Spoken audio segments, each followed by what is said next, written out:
Welcome to the CyberJA podcast, the place where we discuss all things cybersecurity and GRC. I am Richard Perry, your cybersecurity and GRC enthusiast.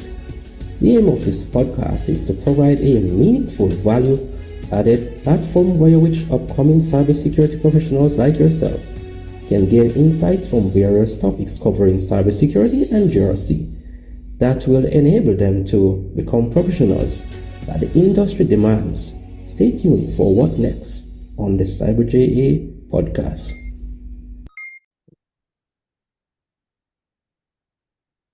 Many of us today, as it relates to cybersecurity and just about any job pursuits in life, for many of us, we are struggling to find our path to a successful career. And this, of course, can be quite an uphill task. I mean, talking from experience, and the question of how and where to start, what certifications, whether non-traditional or the traditional path should I take, is a tough and also realistic question that I believe perplexes the mind of many of us in terms of actually seeking that level of mentorship and guidance to find that path that actually suits our particular objectives in life. So on today's podcast, I mean, the first for 2024, and I'm also excited for this conversation, no doubt, in terms of what will be unfolded. We have someone who has had quite a number of achievements. I mean, ranging from certifications to multiple job role experiences. Jamir Fisher, welcome to CyberJA. I am happy to be here. Thank you for having me. Awesome. And it's also my pleasure to actually being able to connect with you. I mean, as it relates to having this conversation, I mean, we're actually having this conversation today as a result of a post that you have actually made on LinkedIn. And we definitely be talking about that shortly. I mean, a post that actually garnered a number of, feedback, traction, number of opinions. And for sure, we're definitely going to be looking at that in details. So, Jamir, when I look at your profile, your skill set covers, that of being an information security leader, information security advisor, security architect, veteran, and the list goes on. I mean, what's the story or the genesis behind all of these accomplishments? Where did it all begin? Man, so it started when I joined the military actually. So I have a pretty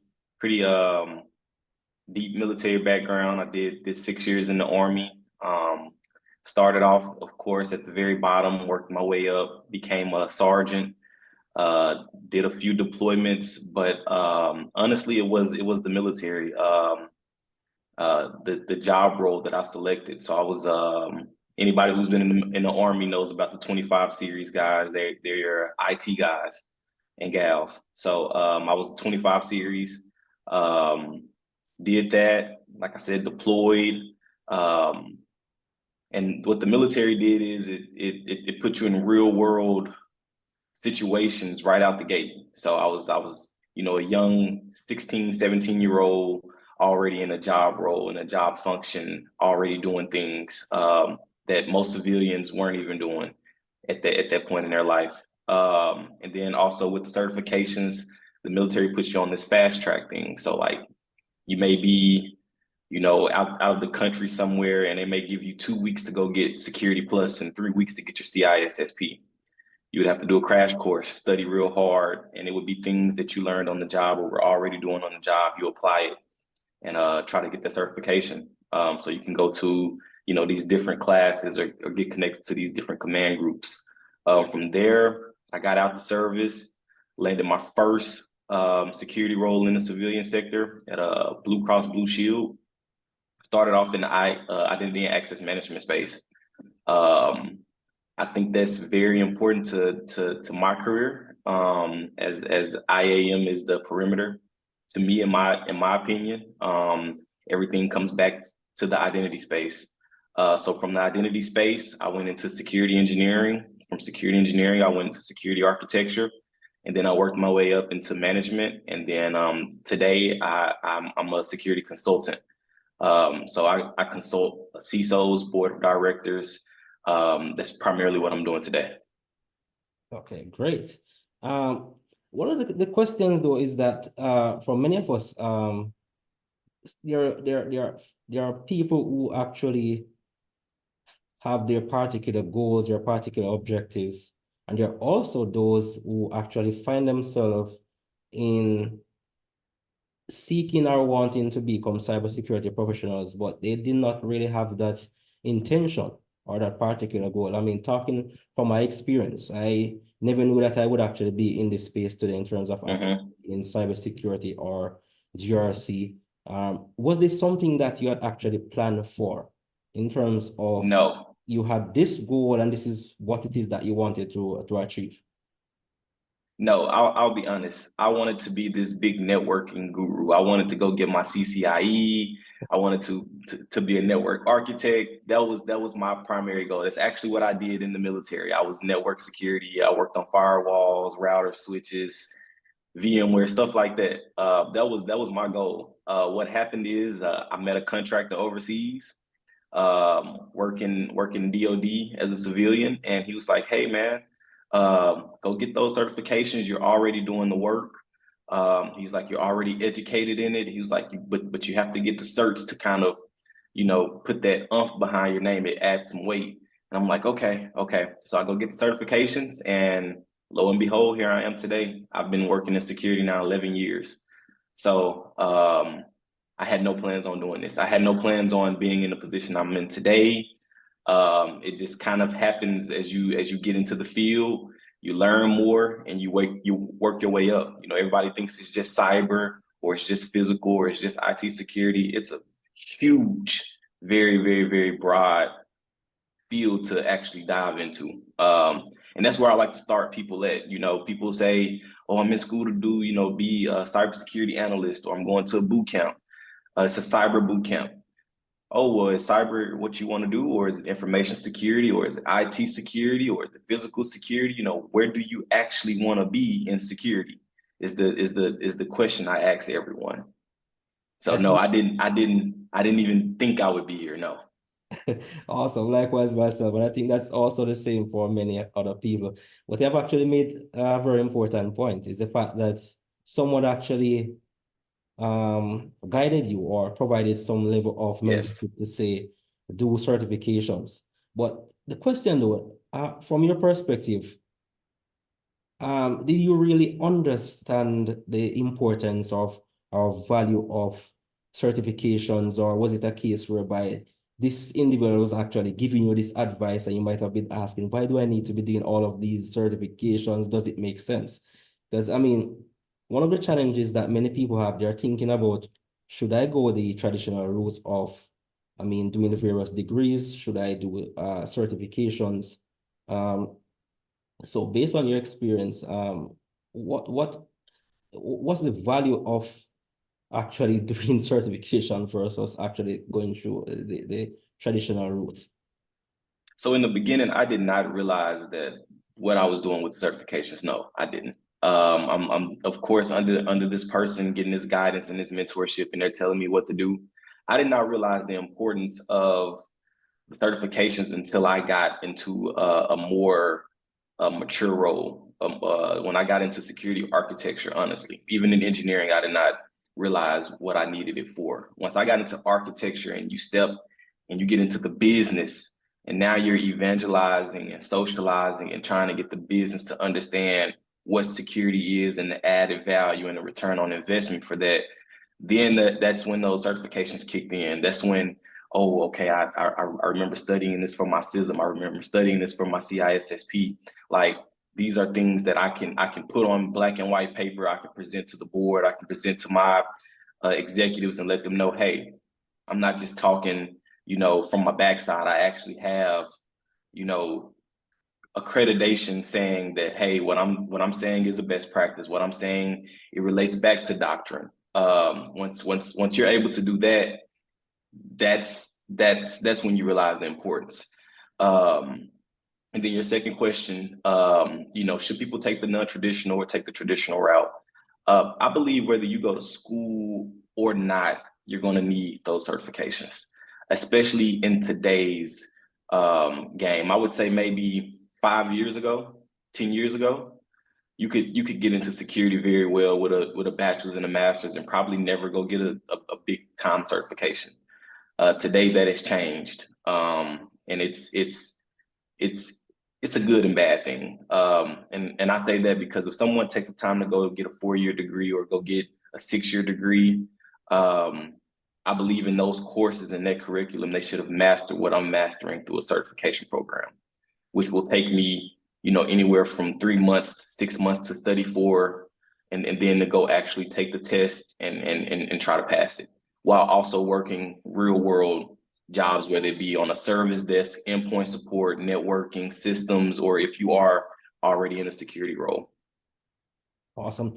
Well, I think that that's where one of the greatest challenge lies in terms of, should I actually amass various certifications? I mean, talking about personally, I'd always like to use myself as an example. I mean, I've done countless certifications, and the truth is that there is value to it. I've never discredited certifications. Yes, sir. But when you actually get into the actual world, the actual work environment, then you recognize that it's a totally different, ball game in terms of the various environments that you go into, what it is that you're actually working with, taking the time to understand the various systems, the various, processes, the overall governance structure, the culture of the organization. Then you recognize that this information is not something that you can actually find within various textbooks or courses or boot camps. Correct. Totally different scenario.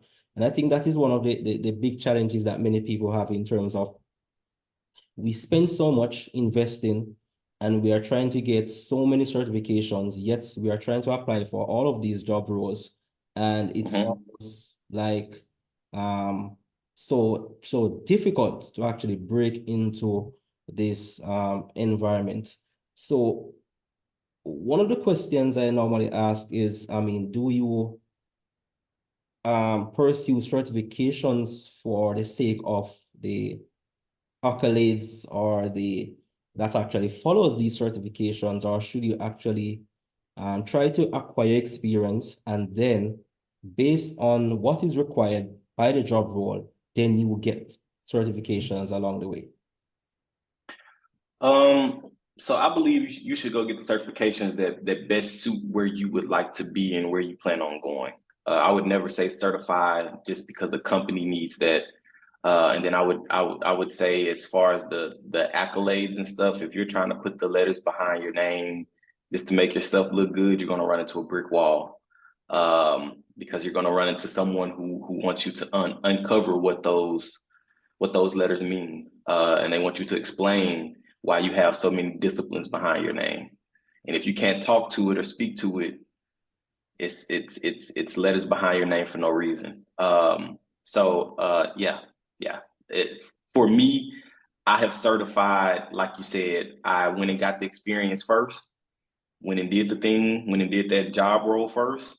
And I've if I didn't say this, I'm going to say this, mentorship on each level. I'm not where I am today without multiple mentors. And when I say multiple mentors, I mean, I have a mentor today. I have 15 of them. I know I can count for sure, just for cybersecurity, information security. So once you meet those people, they take you under their wings, they teach you, and then they let you go and you go fly. Then I believe it's time for you to go certify.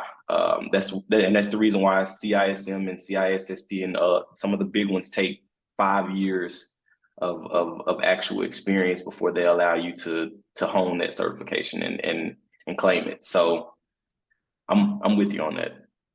Right. So on that point of mentorship, so how did you actually acquire this level of mentorship? When we look at, well, there are so many platforms, LinkedIn. There are people who are trying to excel. They're trying to find a way into cybersecurity and the various avenues within cybersecurity. But I recognize that in many occasions, when you look at their profile, they don't really have a presence. That's one. They don't really have that connection. So how do you actually create that level of mentorship? Is it a case where you seek the mentorship, or you actually find people who are interested in what it is that you do and then provide you with that level of guidance? So each mentor I have had has been work-based experience. So when I was a network support analyst working at Dillard's, um, there were people who were in positions higher than me that I worked daily with, and becoming curious as to what they do led to me asking, hey, can I come work in your area sometime? Or hey, do you have time to take on a mentee? So I reached out to people 100%. I have not done that via LinkedIn. Um, all of my mentors that I have today have come, like I said, from a working environment, or being with a mentor, and then they meet someone else, and we go to some type of forum or some type of group experience. I've met the mentors that way, but I've never reached out via LinkedIn as far as meeting a mentor or needing guidance. Because it's social media. So there could be fluff or, not so much truth around what you're seeing. So it's all been in person. Awesome. And just to go back a little bit, as it relates, you made a very important point as it relates to um, be not so much focused on acquiring various certifications, but the reality is that you must be able to defend these certifications. Yes, sir. Talking about fluff, I mean, when you go before the executives on your various, um, C-level management, all of these people in organizations, gone are the days when you could easily fluff and get away with things.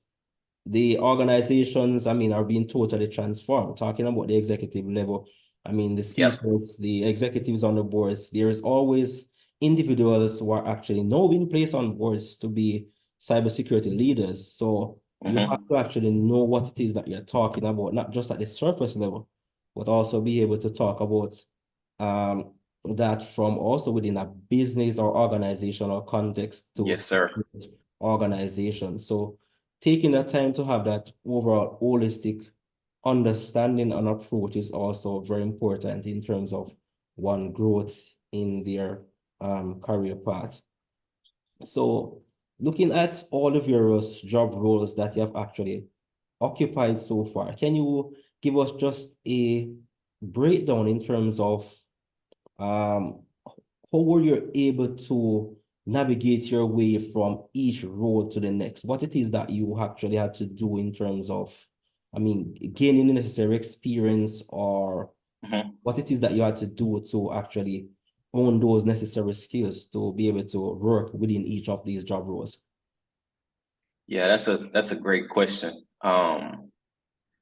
So a lot of people think there's like some cyber information security playbook that I guess we go off of, like we have some secret sauce. And I'm letting the people know right now, there is no secret sauce. I've been able to navigate up in my security career based on me being hungry, me wanting to know the next thing. In a lot of those roles, I've created my own work. So what I mean by that is 9 times out of 10, when you're a security professional, uh, you don't have time for micromanagement, or your boss doesn't have time to come spoon feed you or baby step you. So it's you kind of get thrown out there by yourself in the wild, and you have to navigate that. And that's how I've been able to actually maneuver up. If I get put into when I was an IAM engineer, I seen the security engineers, the cybersecurity engineers. Hey, I want to go do that. So what do I need to do to equip myself to get to that position? I go study. I would take time even after work. I tell a lot of people, if you're going to get into this world, it's nonstop all day long. I'm looking at the news. I'm looking on LinkedIn. I'm looking in my Slack groups. I'm looking in, all these different forums and stuff, and I'm educating myself all the time. It's nonstop. Um, and that would help me get to the next position. When I went from, like I said, IAM engineer to security engineer, I spent some time as a security engineer. Then I said, hey, security architecture, these are the guys that create the holistic picture. They create the 1, 3, 5 year roadmap. I aspire to be there one day. and aspiring to be that to me means putting boots on the ground and actually putting myself in a position to get to that role. And that's what I did. Put my head down, work extremely hard. And then I show up, like I said, outside of work. I do self-educating outside of work. So it's wanting it, seeing it, and finding a mentor who's in that position already, who has the time to take you under their wings, and then taking that leap of faith and putting yourself in that position. Each position I've been in has been an unknown world to me. And once you get in a position, you don't know the stresses that come with it. You don't know the challenges. But if you're in security, it's to me you actually chase the challenge. You want to get into a position where you are able and allowed to speak and create and socialize and evangelize what security really is. On point, definitely. Just in line with what you have just said, though, I was just thinking that when you look at all the roles that you have actually, occupied so far, were it a case whereby you actually applied in, I would say, in a quote unquote cold call situation, or was it a case of actually through your connections or networking that you were able to excel in this role? And one of the reasons why I asked this question is that you have so many people actually applying for various job roles. Talking from my experience, so far, all the job roles that I've actually occupied is as a result of having a strong network relationship, building the associations, connecting with various, leaders, executives with various organizations. So when I see various job roles, I'm able to bypass some of these channels in terms of being able to occupy these various job roles. So talking about your experience, can you share maybe the value of actually building and taking time to create your brand and relationship and networking? Yeah, so it's a little bit of both. It's a little bit of who you know and what you know. And it's been that way my entire career. You can walk in a room and not know nothing at all, and not get the job. You can walk in a room and know the person, know a little bit enough to get through and get the job. To me, it's all about timing, and if you're in the right, at the right place at the right time, and that role fits you at that time, you can get it. I have some guys that I know who interview on a high technical level. They want to see how technical you are. So the whole interview is technical. Then I have, people like myself. I don't interview for technical. I interview for EQ. I want to see your personality. I want to know the soft skills. I can teach you how to be technical in security, but I cannot teach you the personality parts. So, it's been a little bit of both for me. Who you know and what you know. Wow, that's amazing. There are so many points there that you have actually made mention of that we could actually go into so many areas, talking about having rights, personality, the right attitude actually makes a difference. I actually had a previous, I would say boss then within my department, and I actually got that level of wake-up call in terms of it's more about not what you know technically, but actually Yep. having that humility to be Yes, teachable, sir. to be coachable. And she have always said to me that it's not about all the knowledge and all the skills that you have. It's your humility that exists. That's one of the greatest value that she always speaks about. And since then, I've actually it was somewhat, all about ego. And so many of us are afraid with that level of ego. We think that we know everything and we want to be on top. But understanding that there are certain essential soft skills that actually supersedes, these level of technical skills. So that's a very important point that you have actually highlighted. So within your career, no doubt you would have had a number of challenges. Things were not always smooth. in terms of No. moving along the way, in terms of acquiring Mhm. the success that you would have garnered so far? What are some of those maybe challenges that you would have experienced, and ways in which you actually overcame those challenges to where you are now? Yeah, so a lot of people don't know this, but I actually every certification I've taken, I failed it the first time I took it. So I've not passed one cert the first time I took it. I failed them all the first time. Except Security Plus, I passed that one the first time, but the rest of them I failed the first time. I've had that as a challenge. Being younger in this career field. So usually when you get into the room, you see much more mature, 40, 50 plus people coming in your 30s or your middle-aged 20s or in your 28, 29, something like that. It's a little bit harder because you have people who have been working in IT specifically for 20 years sometimes. And now they've come into security and been doing this for 10 years. So they've been doing this just about as long as you've been alive. Um, and the challenge is coming in with fresh new ideas to people who have been hard coded in this cyber and IT space, meaning that they know what they know, how they know it, and they are subject matter experts in that, and no one can tell them anything in that space.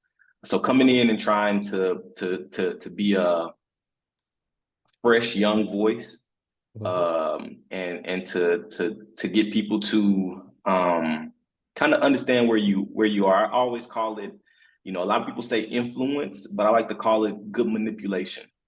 And I call it good manipulation because you can walk in today and influence a security program, and tomorrow all the influence be wiped out. But if I go in and I can do a little bit of good manipulation and walk into a business unit, and the first question I always ask, how can we help you today? Where does security sit as a roadblock today?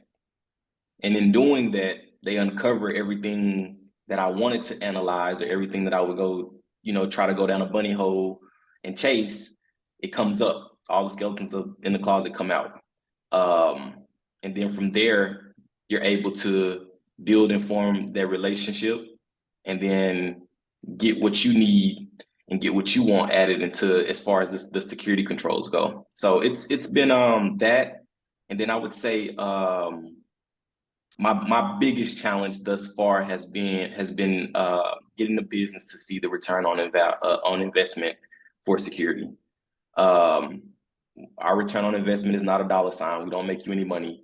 We do ingest a lot of money, and our output is not money. Our output is the securing of those dollars, of the reputation of the company, um, of the customers, of the internal workers. That's our return on investment. So actually getting into those rooms and like I said, influence and manipulating the business outcome so that everyone understands the value that we bring. Which I'm happy to see security is such a big thing now. Everyone is on the wave. So that's a good thing to see. Great.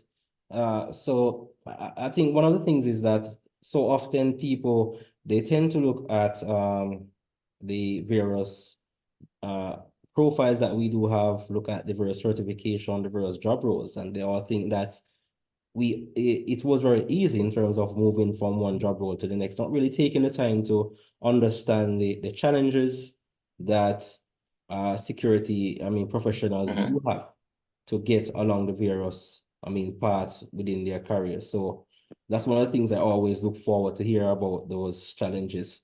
For people to really understand that this is not really easy. You're going to have It's challenges, not. but it's all about the way you deal with those circumstances, those various situations. As they always say, that you can look at the glass as half empty or full, as they would normally say. So Mhm. it's all about your approach and the that you would take in terms of actually dealing with the various, roadblocks that come along the way in terms of actually pursuing your career. So, I mean, what are your final words, I mean, to anyone that you might have received in your career journey that might have helped you significantly? The best thing I've heard was from a previous CISO I had, and it's EQ over IQ. And I will speak that, I will shout that from the highest mountaintop I can climb, EQ over IQ.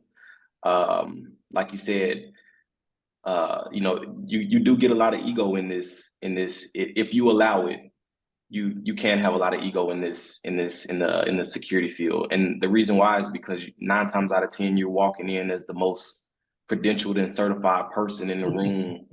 And you have this special thing I like to call the security hammer, which is no matter what you say, security is going to trump that today. It's in some roles you have that authority. So I would say, like you said, that humility is huge. And understanding that everyone who comes to you, even if they work in the same business, you have to treat them as a customer. So that those soft skills are going to be huge. Like you could be the best security person in the room and not get your chance to voice your opinion because of how you do it. So definitely having a good strategy, and having those soft skills. And I would tell people out there, if you're trying to break in, keep at it, keep going. Today may be your day, tomorrow may be your day. I don't think any of us have gotten into the roles that we have gotten into without some sort of who you know, and of course having that how you know. Awesome. I mean, that's a very great note to end on. I mean, this has been a very informative, I mean, conversation. I really enjoy the conversation and the value that you were able to add to this community. And it was a pleasure having you on the CyberJA podcast. Yes, it's been a pleasure. Thank you so much for reaching out to me. Great. It was also my pleasure as well. And I mean, to everyone listening or watching this podcast, stay connected for our future conversations. Also remember that all details of this podcast and other cyber and GRC resources can be found in the description provided. So guys, until then, stay safe until we have these further conversations. Have a good one, guys.